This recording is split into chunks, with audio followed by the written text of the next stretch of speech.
Hello and welcome to Back to Hoops. Today we're going to have a look at Driving 101. I'm joined as always by Jay, say hi. Hello. And Dan. Hiya. And we are very grateful to our lovely special guest who's going to introduce themselves. Hi guys, I'm Rabea.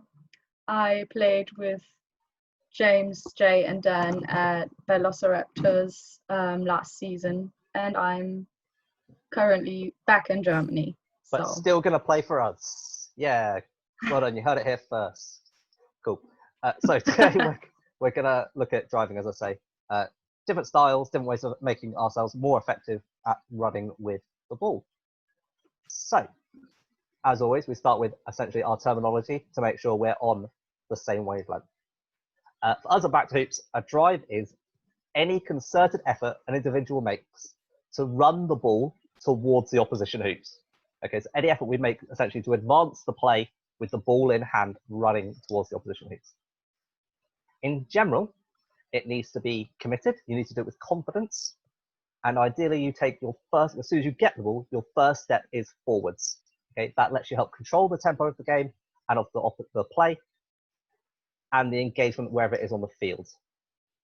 This is important. Quidditch is an inherently unfair game, right? The way the entire rule set is set up, it favours the offense. But just because it is that, doesn't mean offense wins 100% of the time. And it's on you as a player to maximise that advantage by making committed, thoughtful drives. As a good general rule of thumb, when you're driving, you want to start running in your possession because you can always stop if the opportunity isn't on.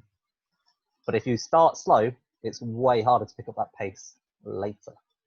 Anything anyone would like to add into that on as an idea? No? Wonderful. Glad we're all on the same page. Okay, so a question that we get asked a lot, both at Back to Hoops and as individuals, is do you have to be big to be good at driving? And I think fundamentally the answer to that question is no, you definitely don't. Okay, it's demonstrably false that you need to be a big player to be good at driving. Now, size will definitely play a factor when you're driving, but only in so much as it determines what style of driving, of running with the ball, you choose to use and what will be more effective. And I like to think of this as a kind of a spectrum where you essentially range from overpowering your opposition through to being more evasive, using more agility and speed to get past. Both will be equally effective, provided you pick the right thing that suits you as a player. Okay? If you are not particularly agile, trying to run around someone isn't going to work. If you're not able to overpower your opposition, trying to boulder over the top isn't going to work. So you need to pick the thing that works for you to maximize your chances of offense. Okay? And there's no shame in picking either of those options or being somewhere along that spectrum. You just need to commit to what works for you. Remember, there's no bonus point for doing this a certain way. Anyone would like to add? Yeah, I think as well, people shouldn't let their physical size, don't be pigeonholed in how you should play. There's a lot of smaller players that play big, and there's a lot of much larger players that play small, that choose to play an evasive game. It's less about your physical size and more about how you generate your power, whether you're generating your power for collision or evasion is the way to look at it. So just because you're 5'8" doesn't mean that you can't be an overpowered driver, in the same way that just because you're 6'6" doesn't mean that you should just play overpower. You can still play evasive. So it's a conscious choice for you. Don't feel pigeonholed just by the body type. Yeah, I think that's reasonable. Dad, are you good with that? Yeah, I was just going to ask, obviously in previous videos we talked about sort of individual players. Obviously as we go through it, were we talking about good people to watch doing these examples? I know you've got some demonstration videos as well. Yeah, so we have definitely got some demonstration videos in terms of how to do the certain things and how to practice. When we get to the page, we'll talk about who would be potentially good role models for that. Yep. Yeah. So yeah. So our first one really is over to Jay and Dan, and talking about trying to overpower and truck the opposition, as it might be called. So Jay, do you want to run us through kind of the finer points of this? Yeah, so when we talk about overpowering and trucking, we're talking about the collision aspect. So you're the one that's initiating the contact. You're not waiting for the defense to come to you. You're going to them and literally just trying to go straight through. Okay, this is your classic rugby American football power run play where you're just going to say, I'm more powerful than the opposition. I'm just going to go through you. So the two things that we have to focus on is our initial point of contact. With our defender, okay, we're choosing where we're delivering our hit. Now, most larger drivers are going to be what we call top-heavy runners, which means the top is very, very powerful, so they want to cut at the bottom, which means if you're a top-heavy runner, you're trying to get slightly lower, and I'm always aiming to crash my defender in the chest, okay? Straight in the middle of the chest, because then as I go over them, I can still recover my momentum.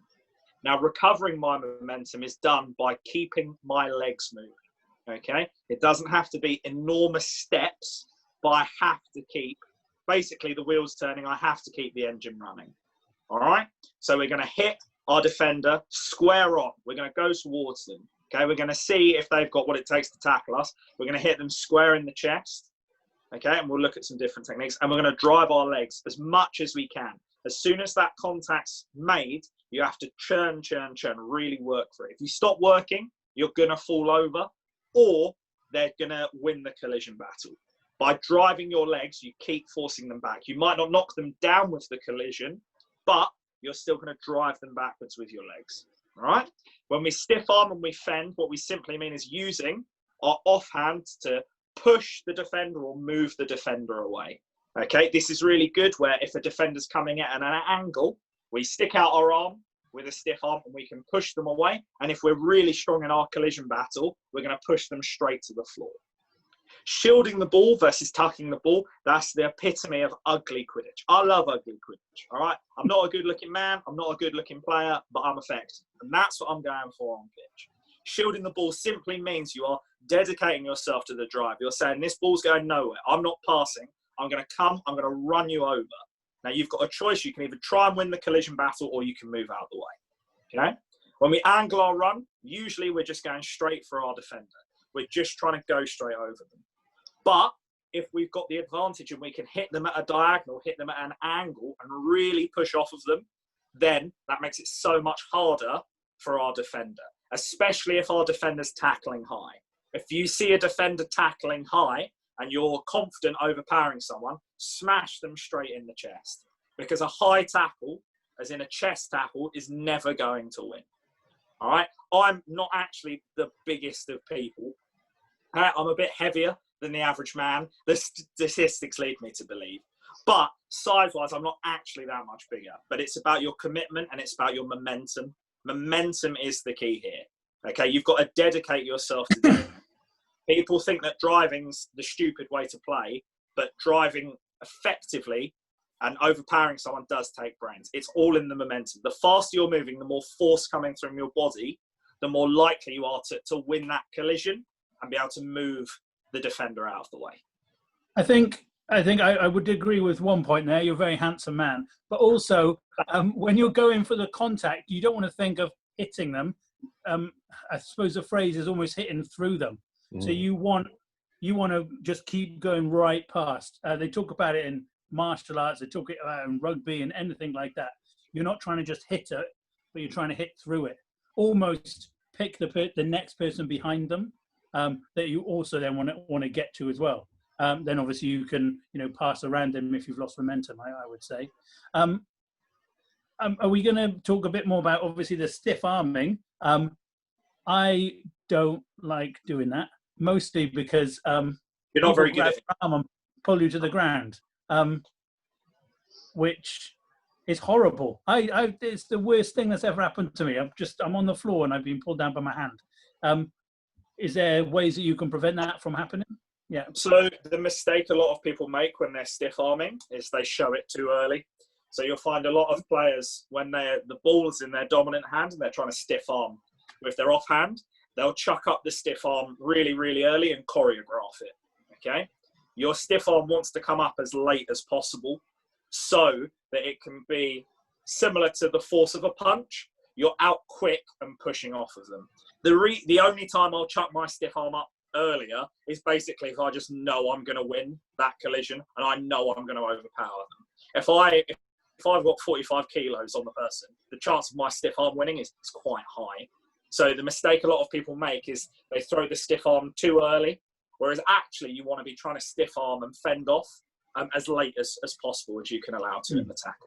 Yeah, if you think of it, rather than it being like a kind of shield out in front of you, it's a case of they've tried to make contact where you are on you, and then you use your free hand to push and shove that down. So if they've reached out with their arm to try and grab you, you just put your hand on the top of their shoulder onto their arm and just push down. If you've got the weight advantage there, it's not going to get you. Like you'll push them away and they'll fall over because they put too much effort into the reach. Yeah. Rather than just and if they do holding it out in front of you. Yeah. If they do grab your wrist, people need to be more aggressive in getting it off. Like I see a lot of people get grabbed and they give it the like limp wrist cabbage arm. It's pathetic. Like people be more aggressive. Like pull your arm back into you. The whole point of overpowering someone is nasty. It's not nice. Like getting hit is horrible. Okay, and hitting someone is unpleasant for the other person. All right, that's what you're going for. You can't be an overpower player, but then someone grabs your wrist, your bottle goes. You've got to be, you can't think about people's feelings when you're doing this. Someone posted on Quidditch UK calling many people out, but it was probably me, that was like, you need to see other people as players and not objects. And I'm trucking straight over you. You're just an object. I'm real talk. If you're grabbing my wrist, it's like, oh, what about winning? I love winning. I'm going for winning. If the difference between me winning is stiff arming you into the ground, that's what I'm doing. Yeah? If you're overpowering, you've got to commit to it. Players to consider looking at if you're trying to develop this style of play. I think Theo Baldwin-Evans from LQC. And for, I can't remember what QPL team he was. He was West Mids at one point. He's a very good example of this. He is trying to overpower you. He's going to try and run through you. Chris Scholes-Lawrence from Kiel and Velociraptors, same idea. Or John Cooks from BQC, definitely going to try and run over you. So those are your kind of players that you're looking at in that style. And Jay will obviously do it to you as well, as will Dan. But yeah, those Theo in particular, I think, is someone you want to look for if you're trying to see people commit to an option and play it in a certain style with that. In terms of trying to practice it, okay, Jay has lovingly shared some examples of how to do this from his garden. So at the top we have using your offhand to fend and to push. So this is what we're talking about, Dan, not leaving it out too early, using it literally to push down as they make contact. Am I right in thinking if you had your arm straight out and ran into someone, that's a foul against you, right? Yes, it would be. Because it's straight, so yeah. Yeah. So what I've got here is, so Joe's coming up to it, got the ball, great catch, coming in, and literally just pushing down on the player. So you imagine that's either the top of their shoulder or onto their leading tackle arm, and it's just going down to the side, and you keep running past. Okay. Same thing from the side, so you can see it. So it's offhand, down it goes. And obviously, you'd hope players would put up slightly more resistance than that, but they probably won't. You'd hope. You'd hope. If you don't want to push with your hands, so I don't particularly like pushing down with my hand, it hurts my wrist because of a previous injury. What you can also use, and we're going to see it in the next clip as well, is the flat of your arm, your forearm. Okay? You can definitely use that to push down as well. Okay, we're going to see it way more effectively using it when it's tucked, but it's still a good option. Quite often, if I've got the step on somebody and I've driven to the outside of them, that means their arm is trailing out across, and I literally just use this part of my arm and just go, nope, down you go.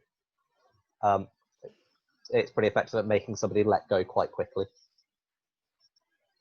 The other style of it, so that's using your offhand to defend. The other style is when you've just tucked the ball and you're using your ball carrying arm also as a shield. this essentially prevents you from doing anything with the ball other than going through. So you're definitely not faking, you're not driving, you're not shooting or passing at this point. You are only driving. Okay. And here we tuck the ball as tight as we can into our chest, round down, and we're using again this forearm bit, essentially like a Roman centurion shield. It's just going to be the thing we lead with, and it's going to go through. And you go from low to high, and you knock them up. The thing to bear in mind is you've got to appreciate if you can actually take the force. So Yes. when you've got the ball tucked, it's harder against the punch bag because the punch bag was an awful defender. But when you make that collision, because essentially there's no give because the ball's between your arm and your chest, all of that force is going to go through your body. And likewise, so you've really got to commit to that. If you half go into that, you aren't going to win the collision. So you do have to really, really commit to that hit. For the latter, if you ever get the opportunity to see him, if he ever comes back to the sport, Ash Cooper is a massive fan of using his forearm as a shield. And having been on the defending side of that more often than I would like, it's definitely Really effective. Yeah, it really does hurt. If I'm honest, it ends up meaning I don't try and hit him with my shoulder anymore. I try and just grab him and try and throw him a bit. And it still doesn't really work. He just hits me with his arm. Yeah. I think the other point with this is I find that most people trying to tackle me would struggle getting their arm around me, you know, if I had my hands in the air. If I put that out in front of me with the ball, then my sort of circumference, there's not many people are going to be able to reach around. No, I think, and exactly. Get hold of me. Yeah, not without grabbing your shirt, which always gets called by refs as a foul, so you wouldn't have any issues there at all. So that'd be fine. Yeah, so that's like overpowering, okay? Commit to your action, do it with pace, do it with purpose, go through the opposition member, okay? Visualize yourself on the other side of them, and eventually you'll get there. People to look out for: Theo Baldwin-Evans, Chris Scholes-Lawrence, Ash Cooper if you ever get to see him again, and Jay will definitely do it to you at a Merc tournament. Yeah. So that's one sort of end of the spectrum. Okay. The other end of the spectrum is your more evasive players, your more agility-based players. Okay. And so this is particularly effective when you aren't as big, so you're not able to overpower as much, or if you know you've got that speed advantage on your defender, if you know that defender is quite stationary. So the focus for this is your footwork and your speed. The more you can develop that, the more you can work on explosiveness through your feet and through your legs, so basically being lower body rather than upper body strong, the more effective this will be. Okay, so these are things you want to be doing at the gym. You want to be doing like box jumping, you want to be doing stepping, you want to be doing ladder work, all this kind of stuff around your legs. Resistance weights on your ankles as well would work. The main kind of styles of getting past somebody when using a more agility evasion based style of running is with your spin and your sidestep. Okay, I can't put my body through the opposition's body, so I'm going to have to go around them. What's the most efficient way of doing this? And thankfully, as we've said earlier, Quidditch is offensively minded, which means that because the defender can't use their second arm to tackle us, if we can get wrong side of the defender, the chance of them being able to switch arm, get their one weak arm out is quite small. Okay. Again, we're going to look at the angle of the run, right? Because I don't want to be running straight at somebody, I want to be running just off center of them. Okay. Either the side I'm going to cut across or the fake side that I'm going to go at, and we're going to look at here. Okay. Rabea, anything you'd like to add on this style as it is more your forte? I think just typically many females use that style because it's most of the females are lighter and smaller than half of the opposition chasers. So if we have 2 male chasers and 2 female chasers, 50% is already typically taller and heavier. So it's very likely to use evasion and focus on agility in training to be that step ahead that you can be. Yeah, definitely. And it is honestly, of the two styles to work on, I do think this is the one to get, you can get better at a lot quicker, regardless of your size. Like I can go and work on my agility now if I want.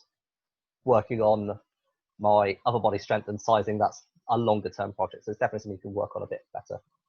Something we've not mentioned here is you've got to use your upper body more as a decoy. Okay, so if all of my body is facing one direction, including my hips, that's the direction I'm going in. So what I really need to do is try to distract the opposition from my hips, which is showing where I'm actually going, and counter with my upper body to make it look like I'm going somewhere else. This is where the stepping is and the spinning is way more effective. If you can sort of create a dissonance between your upper and your lower body, because people look at your upper body a lot more. So the two tiles we've kind of got here are our spinning and our sidestepping. Unfortunately, I don't have a punching bag to use as a defender, so I've just used some spare shoes. So hopefully this will work. When you're trying to spin a defender, spin out of contact, what we're trying to do is we're trying to plant our foot inside their gate, so in between their two legs, okay, and we're going to spin outwards. I don't want to spin across their body because I'm just going to get wrapped up, so I'm going to try and spin outside, ideally down their arm, because the further down their arm I roll, the less able they are to wrap me back up. It's way easier to push somebody on the lower end of their arm than at the top of their shoulder. Okay, so I'm going to try and spin down their arm. If I can, I'm also going to choose to spin to the side that their weak arm is on. Okay, so they're non-dominant tackling hand. So that's for most people their left arm. When I'm spinning, when I land, I need to make sure my landing foot is fronting forwards. If I land and only spin halfway, I'm going to end up going to the side and waste a lot of time and effort. So let's see if we can get this here. So I'm running in, I step, I plant my foot in their gate, spin out, down their arm, and my front foot now needs to land all the way around. Okay, because that means I can continue running afterwards. If I go to the side, my defender can readjust.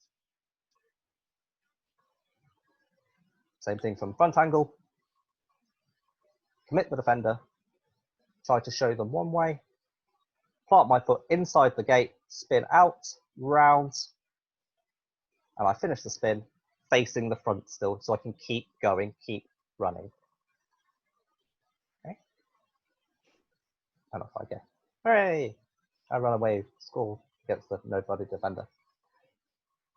Am I right in thinking you might still get a bit of contact, a bit of a bump when you're doing that? Oh, you're definitely going to touch them, and if I'm honest, I'm going to try and hit their arm, because the idea is I'm going to spin quick enough that they're not going to be able to wrap me up properly, but I want to knock them off balance.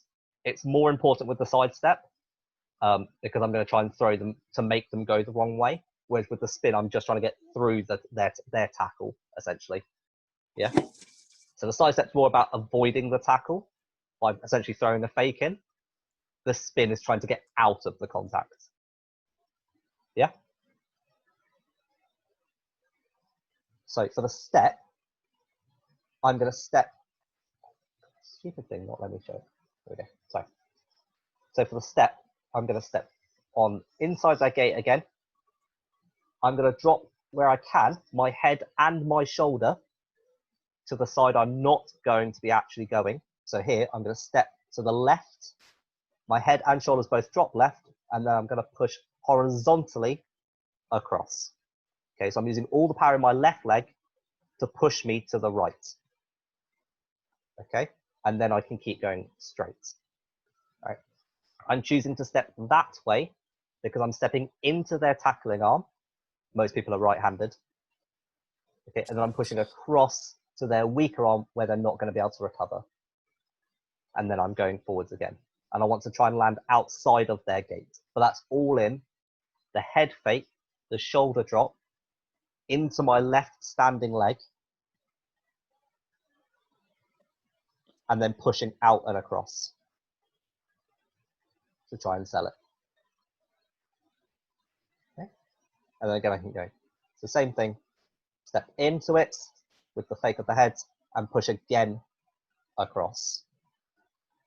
Okay, so I can keep going. Jay.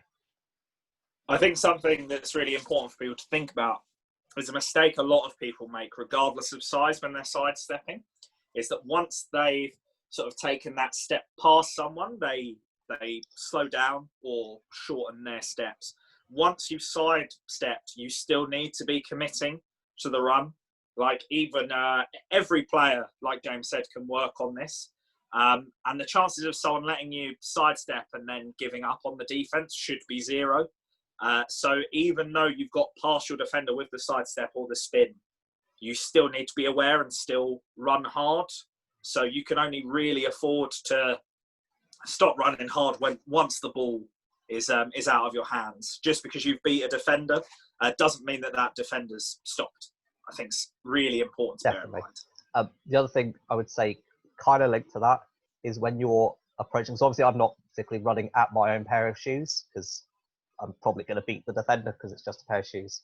But you can't afford too many stutter steps before you do this, because if I was sprinting and then I decide to just take 3 or 4 little shimmy steps and then do my side step, I've killed all of my momentum. Okay. We've said it at trading before, and we've said it to individuals before who think these workers. It's one good step. Okay. If you can pull off one good step, head, shoulders, opposite way to your hips, one good step at speed will beat most defenders, right? 3 steps isn't beating anybody, because a good defender, when you've taken that little step, they're just going to close the gap on you, which means you don't have time to actually pull off your powerful side step. Okay, one good step, please, or don't. Like if you're playing against me, take as many little steps as you want, mate.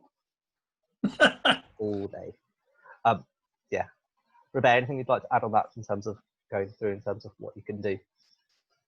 Yeah, I actually wanted to say something similar Jay said already. So it's very, very important that you have this explosive momentum with the side step or with spin.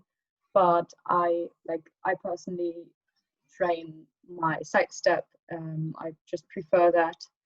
And it's very important that you do this one big step and then go. Like you really have to sprint, you have to go, you have to jump, make really big movement, because even like the defender, even if he knows what you're doing, if he's not protecting that side, then maybe you're just running through that side. So it's really effective, and if you train that, I think, as James said before, it's easy to improve.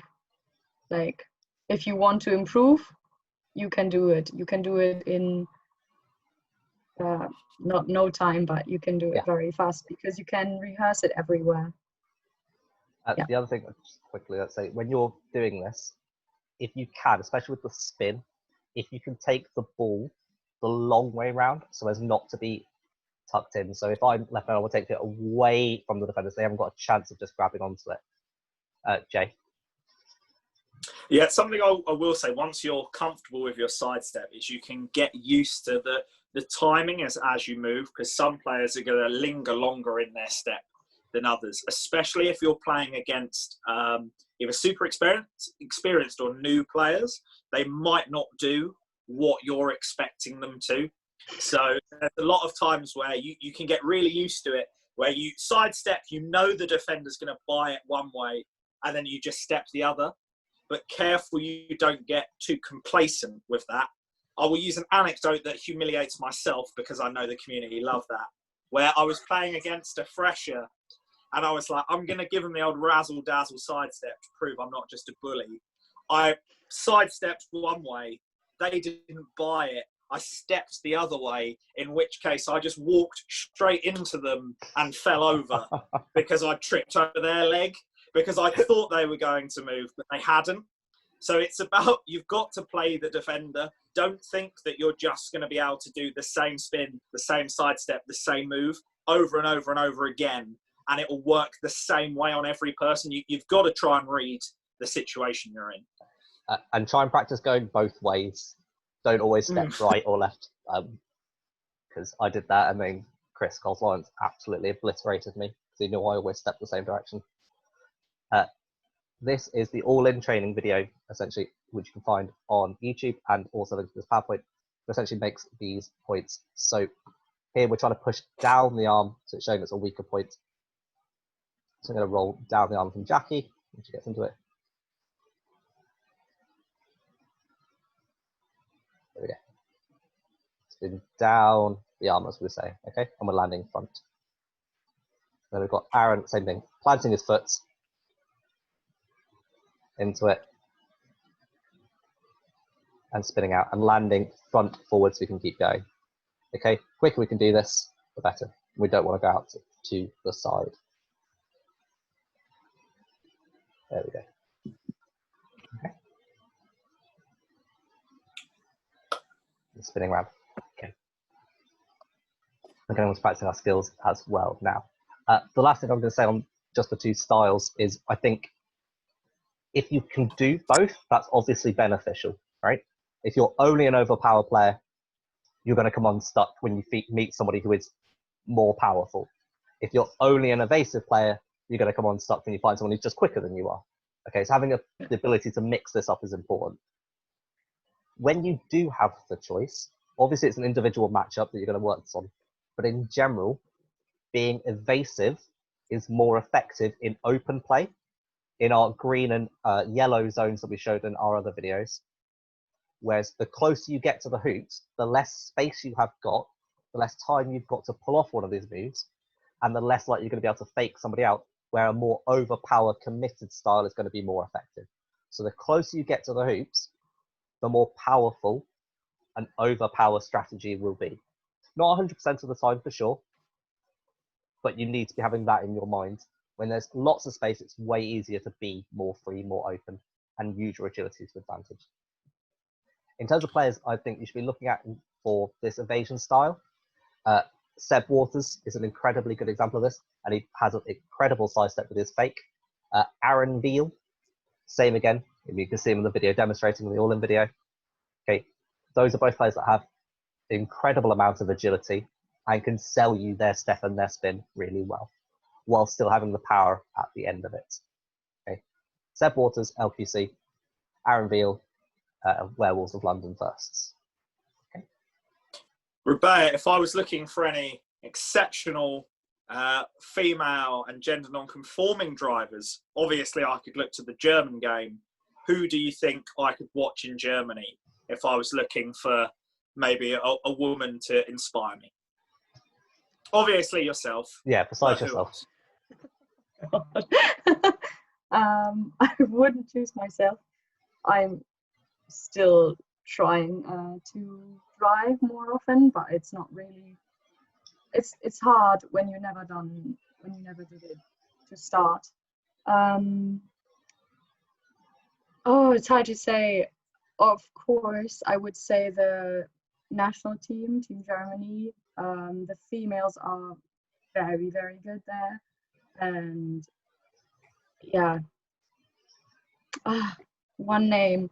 That's hard. I would say Hannah Grosse.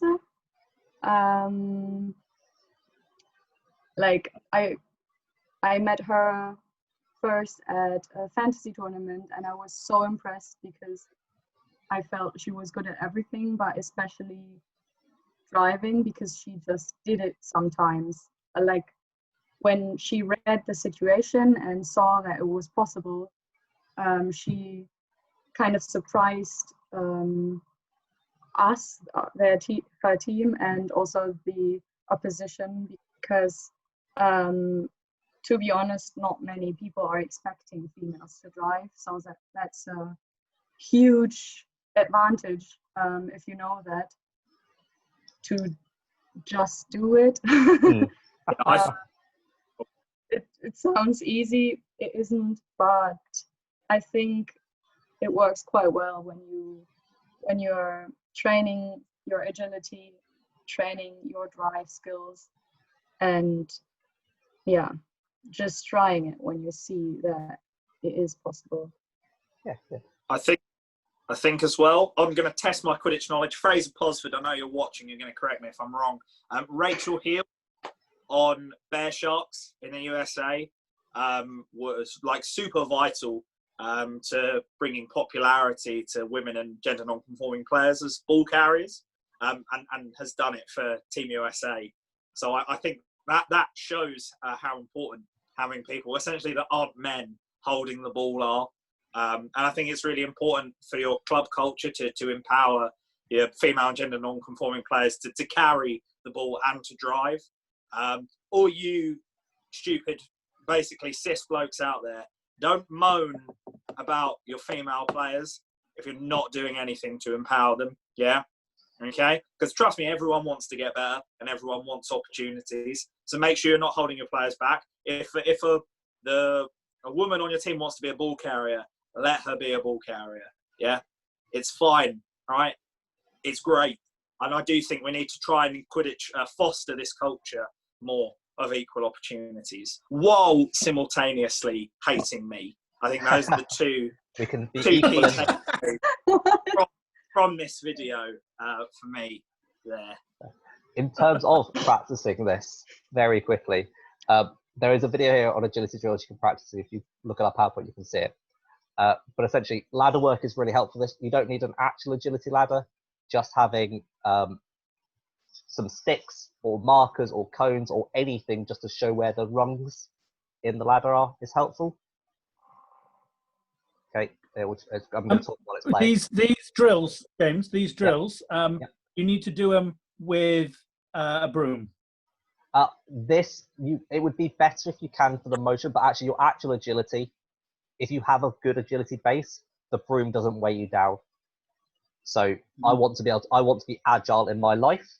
So I'm going to do it like this for long form, and then the tail ons, when I do it with a broom, I'll still be okay. So if you can do it with a broom, fine. But this is the kind of thing that doing it without is still also good. Some is better than none. So practice these things. Try to keep your head up. I've done it for rugby clubs where we've actually had two people running at each other and spitting out the opposite way. That's been really effective because you kind of play a game of chicken of who can get closest without, cracking into the other player. That's quite a fun game we're going to bring back. As Jay said, play the roles in training. Okay, don't just be a receiver. Okay, don't just be a secondary. Practice holding the ball because everybody will find themselves in that position at some point. You've got to try it because if you don't want the first time you to hold the ball be in a game situation which matters, do it in training. That's what practice is for. And as I said there, find the style that suits you. Okay, find what works for you. Play to your individual strengths. Okay, and then use training as an opportunity to experiment around and outside of that. Okay, and that buzz is driving. That's our driving 101.